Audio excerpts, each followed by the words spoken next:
Mga paps, panoorin nyo to. Ang mga ganda tong mga diskarte na ito. Para pag masira yung motor nyo, may idea kayo kung paano gagawin. No?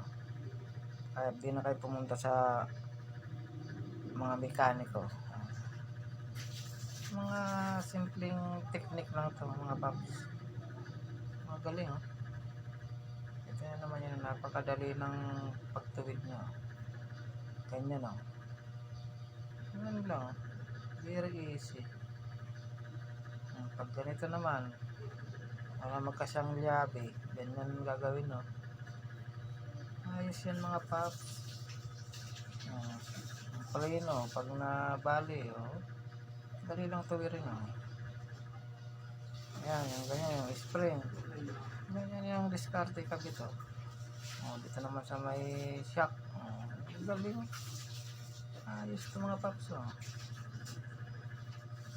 Nabukas. Ito pa oh, pag tuwid oh. Kung wala